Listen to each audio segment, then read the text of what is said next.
ഷൂട്ടിങ്ങിന് മുമ്പ് തന്നെ നമ്മളെല്ലാം ബഡ്ജറ്റൊക്കെ എല്ലാം ചെയ്തു വെച്ചുകൊണ്ട് അതിന്നൊന്ന് സിനിമ ഡിമാൻഡ് ചെയ്യുന്ന എല്ലാ സാധനങ്ങളും വെച്ചുകൊണ്ട് ഏറ്റവും മിനിമലായിട്ട് നമുക്ക് ഷൂട്ട് ചെയ്യാം, എങ്ങനെ ഷൂട്ട് ചെയ്യാം ആ രീതിയിലാണ് ഡിസൈൻ ചെയ്തത്. അങ്ങനെ തന്നെ ഷൂട്ട് ചെയ്യാനും പറ്റി. ഇപ്പോൾ സിനിമ അവസാനിക്കുമ്പോൾ നമ്മൾ ഉദ്ദേശിച്ച ബഡ്ജറ്റിനേക്കാളും 10,000 രൂപ കുറവിലാണ് തീർന്നത്. അല്ല, എല്ലാവരും പറഞ്ഞത് മികച്ച നടിക്കുള്ള അവാർഡൊക്കെ കിട്ടിയ ഇനി സിനിമയുടെ തിരക്കാവുന്നത്. ഞാനത് വല്ലാതെ ഉള്ളിലേക്ക് എടുത്തിട്ടില്ല, വരും വിചാരിക്കുന്നു. കാരണം ഇവിടെയാണ് നമുക്ക് ഏറ്റവും എക്സ്പെരിമെൻ്റ് ആയിട്ടുള്ള സിനിമകളും പല ടൈപ്പ് ഓഫ് ജോണറുകളൊക്കെ വർക്ക് ആവുന്നത്. ഞങ്ങൾ കാത്തിരിക്കുകയായിരുന്നു ഒരു കൊല്ലത്തോളമായിട്ട്. ആളുകൾ ഇപ്പോൾ ഈ അവാർഡും കൂടെ പ്രഖ്യാപനത്തിന് ശേഷം ആളുകളൊക്കെ ഇങ്ങനെ വെയിറ്റ് ചെയ്യാണ്, ഇവിടെ നിന്ന് കാണാൻ പറ്റും, ഇതെന്നെ ചോദിച്ചുകൊണ്ടിരിക്കുക. പല ടൈപ്പ് ഓഫ് സിനിമകളും സിനിമ അല്ലാണെങ്കിൽ നമ്മുടെ ഓഡിയൻസ് എന്തായാലും അത് വർക്ക് ചെയ്യിപ്പിക്കും. ഒന്ന് ഫിറ്റ്സ് വരുന്ന ഭാഗം, പിന്നെ സാരി ഉടുത്തിട്ട് ഞാൻ നീന്തുന്നൊരു ഭാഗം ഉണ്ടായിരുന്നു. അത് IFFK കണ്ടപ്പോൾ എങ്ങനെ അത് ആളുകൾ പലരും അങ്ങനെ ചോദിച്ചിട്ടുണ്ടായിരുന്നു, എങ്ങനെ സാരി ഉടുത്തിട്ട് നീന്തിയതെന്നൊക്കെ ചോദിച്ചിട്ടുണ്ടായിരുന്നു. അതൊക്കെ പിന്നെ ആ ക്യാരക്ടറായപ്പോൾ അങ്ങനെ ചെയ്തു പോയി. ചെയ്യാൻ ഉദ്ദേശിച്ച സമയത്ത് നമുക്കൊരു പ്രോപ്പർ പ്രൊഡ്യൂസർ ഉണ്ടായിരുന്നു. പക്ഷേ പിന്നീട് ഷൂട്ടിലേക്ക് അടുത്ത് വന്നപ്പോൾ അവർക്ക് സ്റ്റാർ കാസ്റ്റ് വേണം, അങ്ങനെ പല ഡിമാൻഡ് വന്നപ്പോൾ നമുക്ക് അവൈലബിൾ ആയിട്ടുള്ള നമ്മൾ ഓൾറെഡി പ്ലാൻ ചെയ്ത് ഇവരെ വെച്ചിട്ട് തന്നെയാണ്, ടീച്ചറെ വെച്ചിട്ടാണ് ഞാൻ സ്ക്രീൻ പ്ലേ സെറ്റ് ചെയ്തത്. അപ്പോൾ സ്വാഭാവികമായിട്ടും ഇവരെ തന്നെ എനിക്ക് വേണം ഷൂട്ട് ചെയ്യാൻ. അപ്പം നമ്മൾ അങ്ങനെ ഡിമാൻഡ് ചെയ്യുമ്പോൾ സ്വാഭാവികമായിട്ട് അവർ ഒഴിഞ്ഞു. അയ്യോ, ഞാനത്ര ഒന്നും ആലോചിച്ചിട്ടില്ല. അതാ ഞാൻ നേരത്തെ പറഞ്ഞ പോലെ ഒരു സിനിമ ചെയ്യണു എന്നതിലുപരി ഒരു അവാർഡിന് വേണ്ടിയിട്ടോ അങ്ങനെയൊന്നുമില്ല. ചെയ്യുന്നത് നന്നായി ചെയ്യുക, അത് എപ്പോഴും അങ്ങനെയാണ്. നാടകത്തിലായാലും സിനിമയിലായാലും എത്ര പ്രാധാന്യം ഉണ്ടെന്ന് ഞാൻ നോക്കാറില്ല. തടവ് സിനിമ ഫെബ്രുവരി 21 റിലീസിനൊരുങ്ങുകയാണ്. തടവ് സിനിമയെക്കുറിച്ച് പ്രേക്ഷകർക്ക് അറിയാവുന്നതാണ്. രാജ്യാന്തര സിനിമ പുരസ്കാരം നേടിയിട്ടുണ്ട്, നവാഗത സംവിധായകനായിട്ടുള്ള പുരസ്കാരമുണ്ട്, മികച്ച നടിക്കുള്ള പുരസ്കാരം നേടിയ സിനിമയും കൂടിയാണ് തടവ്. ഫാസിൽ റസാഖ്, സന്തോഷമുണ്ട് ഇത്ര ഒരു സിനിമ തിയേറ്ററിലേക്ക് വരുന്നു എന്ന് പറയുന്നതിൻ്റെ ഒരു സന്തോഷം. ഇപ്പോൾ ഒരു വർഷമായി സിനിമ കഴിഞ്ഞിട്ട് അല്ലേ? 2023 സിനിമ എടുക്കുന്നത്. തിയേറ്ററിൽ വരാൻ ഒരുപാട് പ്രയാസപ്പെട്ടോ? ചെറിയ രീതിയിൽ പ്രയാസം ഉണ്ടായിരുന്നു. നമ്മൾ പുതിയ ആളുകളുടെ സിനിമ, പുതിയ അഭിനേതാക്കളൊക്കെ പുതിയ ആൾക്കാർ, അപ്പോൾ അതിൻ്റേതായിട്ടുള്ള പ്രയാസങ്ങളുണ്ടായി. പക്ഷേ ഇപ്പോൾ നമ്മളെല്ലാം സോർട്ട് ചെയ്ത് ഫെബ്രുവരി 21 തിയേറ്ററിൽ എത്തുകയാണ്. അപ്പോൾ അതിൻ്റെ ഒരു സന്തോഷമുണ്ട്. അല്ല, ഈ സന്തോഷം നമ്മളിപ്പം പ്രകടിപ്പിക്കുമ്പോഴും ഈ ഒരു വർഷം നീണ്ട ഒരു പ്രയത്നം ഉണ്ടാവും അല്ലേ? ഇപ്പോൾ നമ്മളിപ്പോൾ ഒരു സിനിമ എടുക്കുമ്പോൾ അതിൻ്റെ ഒരു മേക്കിങ് ഇപ്പോൾ OTTയിലേക്ക് നമുക്ക് കൊടുക്കാം, അല്ലെങ്കിൽ നമുക്ക് തിയേറ്ററിലേക്ക് കൊടുക്കാം. ആ രീതിയിലൊക്കെ നമ്മൾ ആലോചിച്ചിട്ടായിരിക്കും ഒരു സിനിമ എടുക്കുക. അപ്പം ഫാസിൽ എങ്ങനെയായിരുന്നു അതിനെ ഡിസൈൻ ചെയ്തത്? ഈ സിനിമ നമ്മൾ ഈ പറഞ്ഞ പോലെ IFFK പറഞ്ഞൊരു മേളയ്ക്ക് അപ്പുറത്തേക്ക് അന്നേ മനസ്സിൽ കണ്ടോ? അങ്ങനെ ഒരു ആലോചനയിലായിരുന്നോ? അല്ല, നമ്മൾ സിനിമ IFFK മാത്രമായിട്ട് എടുത്തതല്ല. ഇപ്പോൾ നമ്മുടെ വേൾഡ് പ്രീമിയർ മാമിയിലായിരുന്നു, ജിയോ മാമി. നമ്മൾ ബെയ്ജിങ് ഇൻ്റർനാഷണൽ ഫിലിം ഫെസ്റ്റിവലിൽ പങ്കെടുത്തിരുന്നു. നമുക്ക് ഒട്ടുമിക്ക നല്ല ഫെസ്റ്റിവൽസിലും പങ്കെടുക്കണം എന്നുള്ളൊരു ആഗ്രഹം ഉണ്ടായിരുന്നു. അതോടൊപ്പം തന്നെ നല്ലൊരു OTT പ്ലാറ്റ്ഫോമിലേക്ക് സിനിമ എത്തിക്കണം എന്നുള്ളൊരു ഉണ്ടായിരുന്നു. അപ്പോൾ നമ്മൾ ഷൂട്ട് ചെയ്യുന്ന സമയത്തൊക്കെ ഡയറക്റ്റ് OTT എന്നുള്ള മലയാള സിനിമയിൽ സാധ്യമായിട്ടുള്ളൊരു സമയമായിരുന്നു. ഇപ്പോൾ ആണെങ്കിൽ ഇപ്പോൾ ഒരു സിനിമ നമുക്ക് തിയേറ്റർ റിലീസ് ചെയ്താലാണ് OTTയിലേക്ക് എത്തിക്കാൻ പറ്റുള്ളൂ. അപ്പോൾ ആ ഒരു ഇത് നിൽക്കുന്നതുകൊണ്ട് തന്നെ നമുക്ക് തിയേറ്റർ റിലീസ് ചെയ്തേ പറ്റൂ. പക്ഷേ നമ്മുടെ ഡിസൈൻ എന്ന് പറയുന്നത് മറ്റേ OTTക്ക് മാത്രമല്ല, അത് തിയേറ്ററിലും ആസ്വദിക്കാൻ പറ്റുന്ന രീതിയിലാണ് നമ്മൾ അത് ചെയ്തെടുത്തിട്ടുള്ളത്. നമുക്ക് തിയേറ്റർ വിശേഷങ്ങളൊക്കെ ഇനി പറയാം. ഒപ്പം തന്നെ നമ്മളെ എന്താ പറയുക, ഉർവശി ചേച്ചിക്കൊപ്പം അവാർഡ് നേടിയ ഒരാളാണ് മീനാർ ചന്ദ്രൻ എന്ന് പറഞ്ഞാൽ നമ്മളെ തടവിലെ പ്രധാന കഥാപാത്രത്തെ ചെയ്തത്. അപ്പം ഒരു ബിഗ് സ്ക്രീനിലേക്ക് അത് വാണിജ്യപരമായ സിനിമയുടെ ഒരു സ്പേസ് എന്ന് പറയുന്നത് നമ്മളെല്ലാവരും ആ സിനിമ കണ്ടിരിക്കുക എന്നുള്ളത്. ആ അർത്ഥത്തിലാണ് നമ്മളെ ഇത് തിയേറ്ററിലേക്ക് എത്തുന്നത്. എങ്ങനെയാണ്? ഒരുപാട് സന്തോഷമുണ്ട്. കാരണം ഞങ്ങൾ കാത്തിരിക്കുകയായിരുന്നു ഒരു കൊല്ലത്തോളമായിട്ട്. ആളുകൾ ഇപ്പോൾ ഈ അവാർഡും കൂടെ പ്രഖ്യാപനത്തിന് ശേഷം ആളുകളൊക്കെ ഇങ്ങനെ വെയിറ്റ് ചെയ്യാണ്, ഇവിടെ നിന്ന് കാണാൻ പറ്റും, ഇതെന്നെ ചോദിച്ചുകൊണ്ടിരിക്കുക. ഞാനൊരു അധ്യാപിക എന്നുള്ള എനിക്ക് ടീച്ചേഴ്സിന് ഒരുപാട് കണക്ഷൻസ് ഉണ്ട്. പിന്നെ നമ്മുടെ സ്റ്റുഡൻസ്, പാരൻസ്, നാട്ടുകാരെല്ലാവരും ഇതെങ്ങനെ കാണുമെന്ന് ചോദിച്ചുകൊണ്ടിരിക്കുന്നതിനൊരു ഉത്തരം ആയിട്ട് ഇപ്പോൾ ഫെബ്രുവരി 21 റിലീസാവുക. അത് ഒരുപാട് സന്തോഷമുണ്ട്. ഇപ്പോൾ സാധാരണ ഇപ്പോൾ ഒരു എന്താ പറയുക, വാണിജ്യ സിനിമയുടെ സെറ്റിൽ നിന്ന് ഡിഫറെൻ്റ് ആയിട്ടായിരിക്കുമല്ലോ നമ്മളുടെ ഇതിൻ്റെയൊക്കെ ഒരു മേക്കിങ്. എന്ന് വെച്ചാൽ അത്തരം സിനിമ എടുക്കുമ്പോഴുള്ള ഒരു പ്രയാസം, അതിൻ്റെ ബുദ്ധിമുട്ടും സാമ്പത്തികമായിട്ടുള്ളൊരു പ്രയാസം. അപ്പോൾ അങ്ങനെ ഒരു സിനിമ ചെയ്യുന്ന സമയത്ത് ഈ ഒരു രീതിയിലുള്ളൊരു അപ്രീസിയേഷനും അല്ലെങ്കിൽ നമ്മളുടെ സിനിമ അതാ വരുന്നു അങ്ങനെയൊക്കെ ആലോചിച്ചിരുന്നോ ഈ ഒരു സിനിമയുടെ മേക്കിംഗ് സമയത്ത്? ഫാസിലിന് നല്ല കാഴ്ചപ്പാട് തന്നെയായിരുന്നു. ഞാനത് സിനിമ ചെയ്യുക എന്ന് മാത്രമേ, അതിൻ്റെ അപ്പുറത്തേക്കൊന്നും സ്ക്രീനിൽ അങ്ങനെയൊന്നും ഞാനതിനെക്കുറിച്ച് ബോധേഡായിരുന്നില്ല. ഫാസിലിന് കൃത്യമായി ധാരണ ഉണ്ടായിരുന്നു അന്ന് മുതലേ എന്നാണ് ഞാൻ മനസ്സിലാക്കുന്നത്. പക്ഷേ ഇതിപ്പോൾ രാജ്യാന്തര സിനിമ ഫെസ്റ്റിവലുകളിലൊക്കെ ഇത് ശ്രദ്ധേയമായപ്പോൾ അപ്പോഴാണ് ആഗ്രഹിക്കാൻ തുടങ്ങിയത്, ഇത് ബിഗ് സ്ക്രീനിൽ വരും, ഇതുപോലെ കേരളത്തിലുടനീളം തിയേറ്ററിൽ വരിക എന്നൊക്കെ അപ്പോഴാണ് സ്വപ്നം കാണാൻ തുടങ്ങിയത്. സന്തോഷം. അഭിനയിക്കുമ്പോൾ തോന്നിയോ മികച്ച നടിക്കുള്ള ഒരു പുരസ്കാരമൊക്കെ ഇതിന്? അയ്യോ, ഞാൻ അത്രയൊന്നും ഒന്നും ആലോചിച്ചിട്ടില്ല.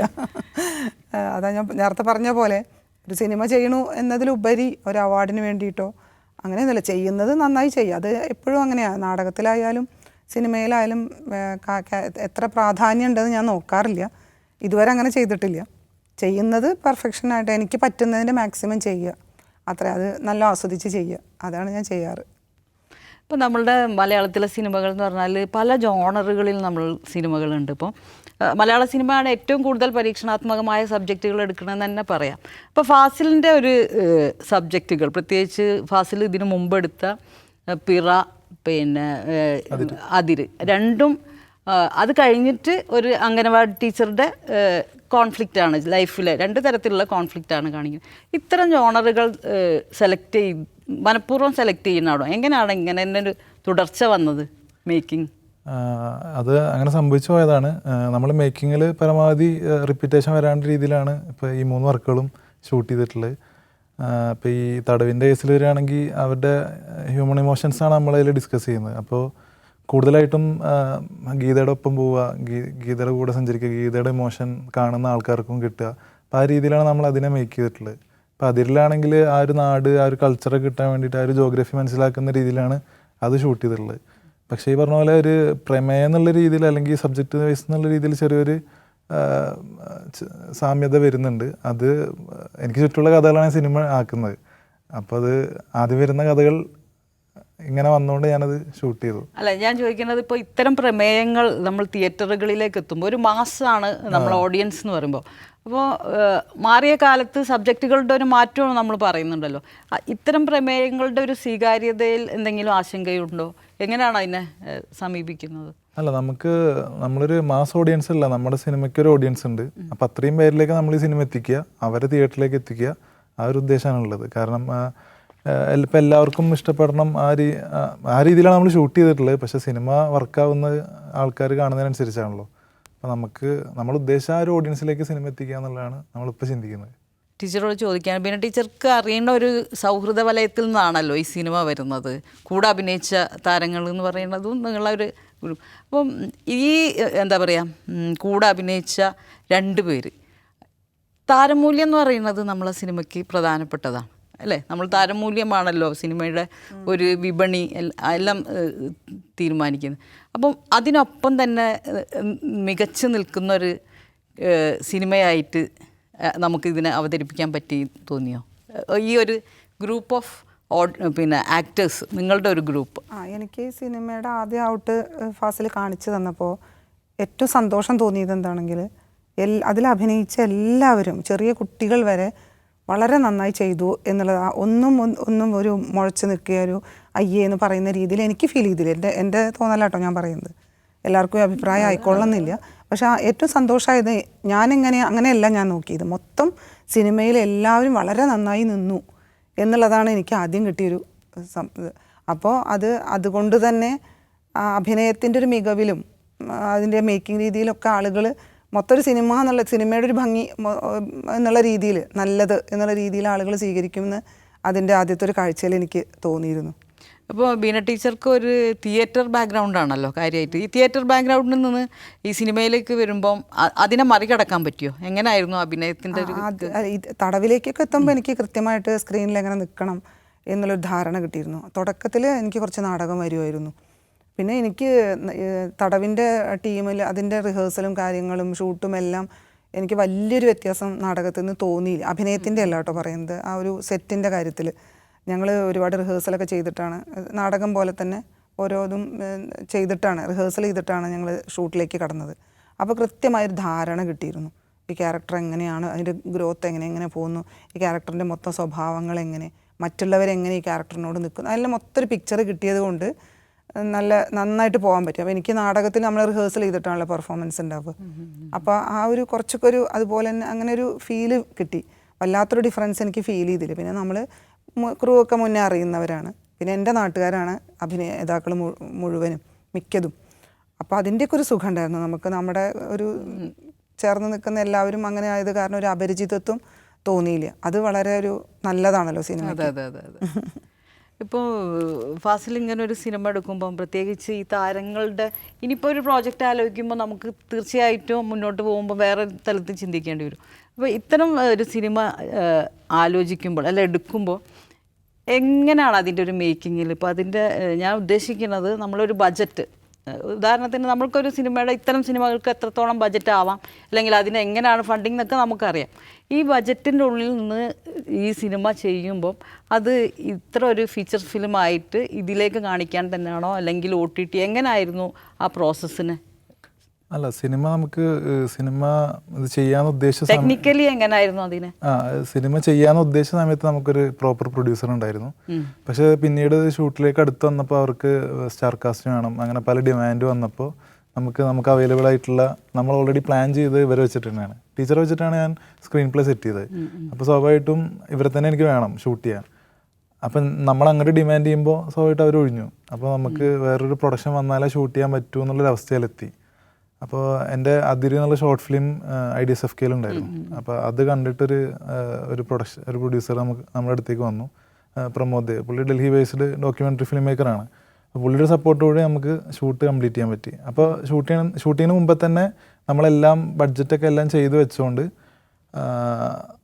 അതൊന്നൊന്ന് സിനിമ ഡിമാൻഡ് ചെയ്യുന്ന എല്ലാ സാധനങ്ങളും വെച്ചുകൊണ്ട് ഏറ്റവും മിനിമലായിട്ട് നമുക്ക് ഷൂട്ട് ചെയ്യാം, എങ്ങനെ ഷൂട്ട് ചെയ്യാം ആ രീതിയിലാണ് ഡിസൈൻ ചെയ്തത്. അങ്ങനെ തന്നെ ഷൂട്ട് ചെയ്യാനും പറ്റി.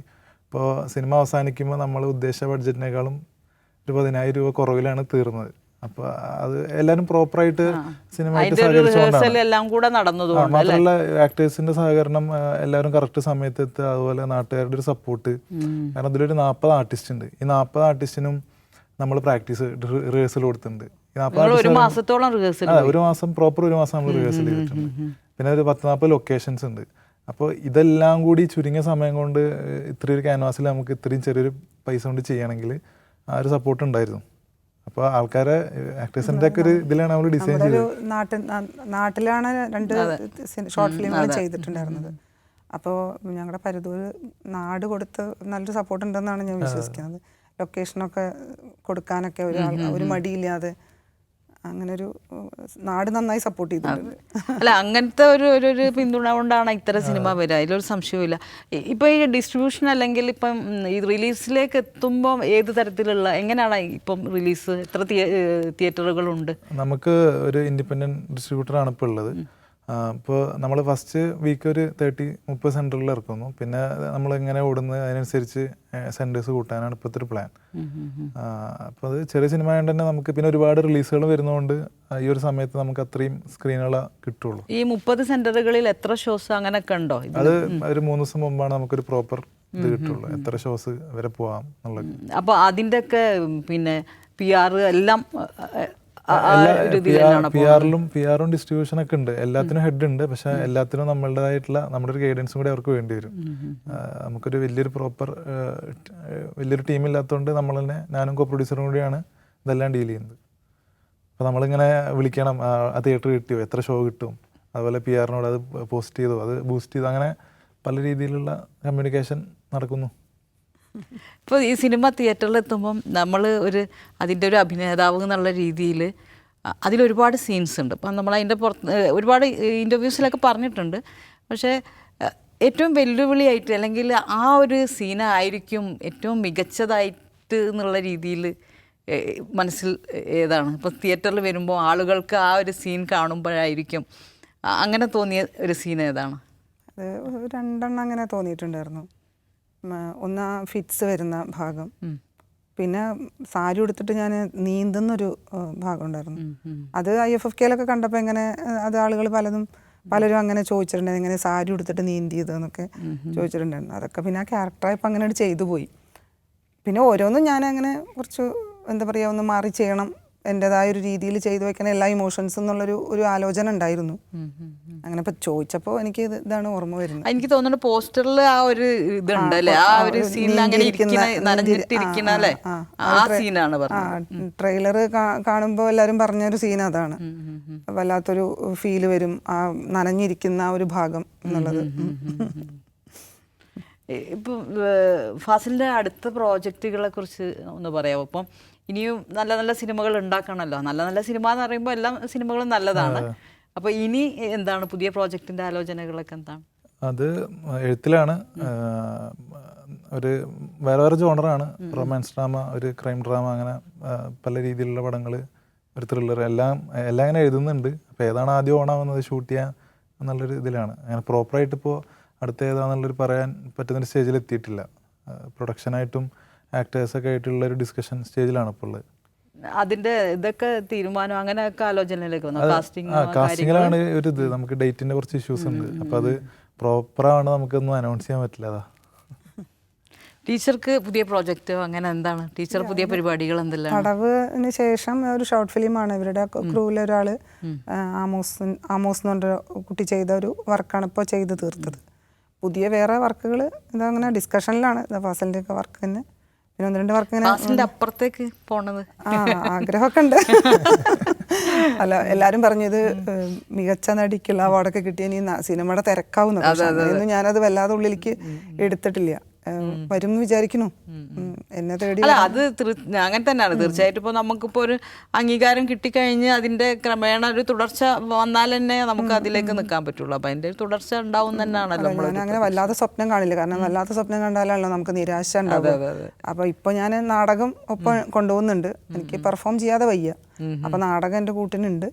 പക്ഷേ നല്ല സിനിമകൾ വരണമെന്നും ആഗ്രഹമുണ്ട്, ചെയ്യണമെന്നും ആഗ്രഹമുണ്ട്. അതിന്റെ പ്രതീക്ഷയിൽ തന്നെയാണ് എല്ലാവരും. ഇപ്പോൾ നാട്ടുകാരും നമ്മുടെ നാട് മൊത്തം ഭയങ്കര ആഘോഷത്തിലാണ്. അവരൊക്കെ ആഘോഷിക്കുകയാണ് സിനിമ റിലീസാവാൻ പോണു. അതുപോലെ ഞങ്ങളുടെ അധ്യാപകർ മൊത്തം, കുട്ടികളും നാടകക്കാര് എല്ലാവരും തീർച്ചയായിട്ടും. പിന്നെ കേരളത്തിലെ അധ്യാപിക എന്നുള്ള നിലയ്ക്ക് കേരളത്തിലെ മൊത്തം അധ്യാപകര്, എന്നെ അറിയാത്ത ആളുകൾ പോലും ഇത് കാണാനായിട്ട് ആഗ്രഹിക്കുന്നു എന്നുള്ളത് നമ്മൾ അറിയുന്നുണ്ട്. അപ്പോൾ അവരൊക്കെ അധ്യാപകരെന്തായാലും കാണുമെന്ന് തന്നെയാണ് എൻ്റെ പ്രതീക്ഷ. എല്ലാവരും ഫാസിലിൻ്റെ ഒരു എന്താ പറയുക, പിന്നോട്ടുള്ള ജീവിതത്തിൽ അല്ലെങ്കിൽ ഈ സിനിമയ്ക്ക് മുമ്പുള്ള എന്ന് പറഞ്ഞാൽ ഷോർട്ട് ഫിലിമുകളായിട്ടാണല്ലോ, വേറൊരു രീതിയിൽ സിനിമയുടെ ഇതിലേക്ക് വന്നിട്ടില്ല. ഒരു അസോസിയേറ്റ് എങ്ങനെയാണ് ആ ഒരു വളർച്ച, ആ ഷോർട്ട് ഫിലിമിൽ നിന്ന് ഇങ്ങോട്ട് എത്തിയൊരു വളർച്ച എങ്ങനെയായിരുന്നു? അപ്പോൾ ഒരു ഫീച്ചർ ഫിലിം എന്ന് പറയുമ്പോൾ അത്ര ഒരു ചെറുതായി കാണേണ്ടതും അല്ല. നമ്മൾ ഷോർട്ട് ഫിലിമിൽ നിന്ന് ഫീച്ചർ ഫിലിമിലേക്ക് എത്തുമ്പം ദൈർഘ്യം മാത്രമല്ലല്ലോ, പ്രമേയത്തിൽ തുടങ്ങി എല്ലാ തരത്തിലും ആ ഒരു വളർച്ച ഒന്ന്. അതിപ്പോൾ ഞാൻ പ്രോപ്പറായിട്ട് 2 ഷോർട്ട് ഫിലിം ചെയ്തെങ്കിലും അതിന് പുറമെ 100ഓളം ചെറു ചിത്രങ്ങൾ ചെയ്തിട്ടുണ്ട്. 2 മിനിറ്റിൻ്റെ അല്ലെങ്കിൽ 10 മിനിറ്റിൻ്റെ പല പല ഡ്യൂറേഷനിൽ. പിന്നെ എൻ്റെ ബാച്ചിലുള്ള ആൾക്കാർ തന്നെയാണ് എൻ്റെ ക്രൂ, മിക്ക എൻ്റെ എല്ലാ വർക്കിലും. ഇപ്പോൾ തടവിലാണെങ്കിലും അവർ തന്നെയാണ്. അപ്പോൾ നമ്മൾ ഈ ഒന്നിച്ച് പഠിച്ചത് ചെയ്യുന്ന ഭാഗമായിട്ട് കുറേ വീഡിയോസ് ചെയ്ത് ആ ഒരു എക്സ്പീരിയൻസിലാണ് നമ്മൾ തടവ് ഷൂട്ട് ചെയ്യുന്നത്. അപ്പോൾ നമുക്ക് ഈ ടൈം മാനേജ്മെൻറ്റ്, അതുപോലെ എത്ര ദിവസത്തിനുള്ളിൽ ഇത്ര ഇത് തീർക്കാൻ പറ്റും, അതുപോലെ പ്രാക്ടീസ് എത്രത്തോളം സിനിമയെ ഗുണം ചെയ്യും, അങ്ങനെയുള്ള ആ ലേണിംഗ് പരിപാടിയൊക്കെ കിട്ടിയത് നമുക്ക് ആ ഒരു സെറ്റ് ഓഫ് സിനിമകൾ ചെയ്തുകൊണ്ടാണ്. അപ്പോൾ അങ്ങനെ ചെറിയ ഷോർട്ട് ഫിലിംസും അതുപോലെ ചെറിയ സിനിമകളൊക്കെ തന്നെയാണ് ഇത് ചെയ്യാനുള്ളൊരു ഒരു കപ്പാസിറ്റി നമുക്ക് തന്നത്. അല്ല, അപ്പോൾ പുതിയ പ്രോജക്റ്റിൽ അങ്ങനെ ഏത് തരത്തിലുള്ളൊരു ഇമോഷൻസ് ആണ്, അല്ലെങ്കിൽ അങ്ങനെ ഒരു സെലക്റ്റീവ് ആവുന്നുണ്ടോ?